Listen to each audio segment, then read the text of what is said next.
روزنامه The Times بریتانی در راپورتکی ده که ایرو بلاف کریه دبیجه راپورن استخباراتی آماجه بسرکفتنین گروپین چکدار این اپوزیسیون سوریه ده شروع پفچونین ویداوی ده دکه وان سرکفتنان جی بشکستن و قلسکرنا دیکتاتور سوریه ده دزانین.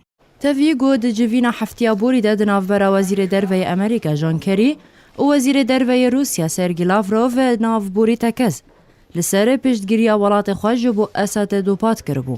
لنها هر دو آلی گهش نباواره یکی کشر لسوریه گهشتی خالکه یک آلی کر.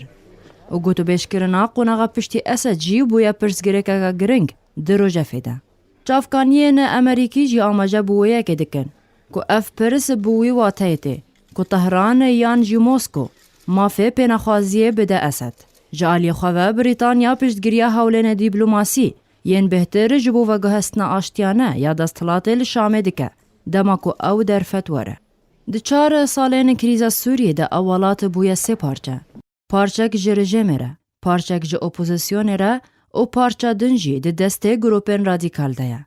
لید هفتیا داویه ده کارینا هزین رژیم سوریه گلک قلسبون پشتی سرکفتنین که اپوزیسیونه به دست خستنه. او یک جی اگرین چون اسد بهتر دکه. چند برپرسین استخباراتین امریکی جی دبینن کشکستنین ویداویه این هزین رژیم سوریه اما جنه بونیزیک بونا خالکه یک آلی که رجبو اسد. هر وها دیار دکن گو اگر پیگاه اسد با آوائه که برچاف خراب بر بخرابیه و دچه پیویست موسکو و طهران پشتگیری نوین سرکه لحلوستا خواه گرن. حتی نهاتو گوهرتن ده حلوستا روسیا و ایران ده دربار اسد ده چه نبویه.